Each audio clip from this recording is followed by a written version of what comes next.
আজকের পর থেকে তুমি আর আমাকে ফোন করো না।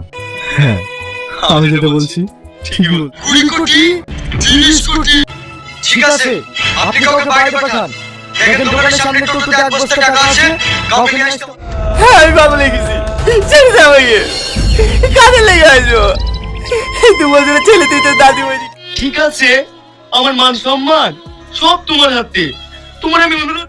হ্যালো বন্ধুরা, আপনারা সবাই কেমন আছেন? আশা করি আপনারা সবাই অনেক ভালো আছেন। তো আজকের ভিডিও টাইটেল আর থাম্বনেল থেকেই বুঝে গেছেন আজকের ভিডিওটি কোন টপিকের হতে চলেছে। ভিডিওটি হলো পল্লিগ্রাম টিভি চ্যানেলের 5 জন নায়কের 2025 সালে তাদের ভিডিওগুলি দেখতে কেমন ও তারা কি রকম অভিনয় করছে। তো ভিডিওটি শেষ পর্যন্ত দেখতে থাকুন, কোনো জায়গায় স্কিপ করবেন না। ভিডিওটি শুরু করার আগে ছোট্ট একটি রিকোয়েস্ট, যারা যারা আমার এই চ্যানেলে নতুন তারা চ্যানেলটি সাবস্ক্রাইব করে পাশে থেকে বেল আইকনটি অন করে দেবেন। তো চলো ভিডিওটি শুরু করা যাক। A few moments later.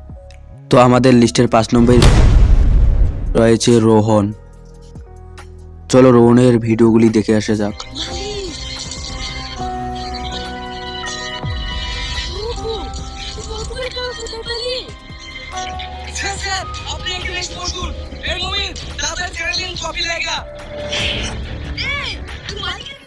আমাদের লিস্টের 4 নম্বরে আছে আগুন। চলো আগুনের ভিডিওগুলি আগে দেখি। আজকের পর থেকে তুমি আর আমাকে ফোন করো না।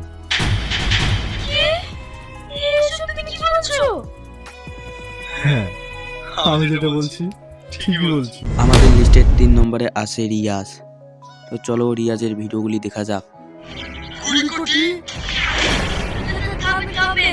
আমি ব্যাপারটা বুঝতে পারছি না। 30 কোটি। হ্যাঁ স্যার, আমি ড্রয়িং বল বেচবো। আমাদের লিস্টে 2 নম্বরে রয়েছে টনি। তো চলো টনির ভিডিওগুলি দেখা যাক। হ্যাঁ, আমি পাগল হয়ে গেছি। ছেড়ে দে আমাকে। কাজে লেগে আসবো। 2 বছরের ছেলে তুই তো দাদি বলি গেছে।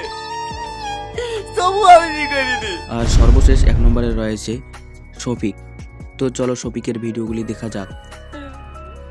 আমি এখন কি করি? তোমাকে যদি এই বাড়িতে রাখি তাহলে আশেপাশের লোক জানতে পারলে কি বলবে বলো তো? অবশ্যই কমেন্ট করে যাবেন এই 5 জন নায়কদের মধ্যে আপনাদের কাছে কার অভিনয় ভাল লেগেছে। তো আজকের ভিডিওটি এখানেই শেষ।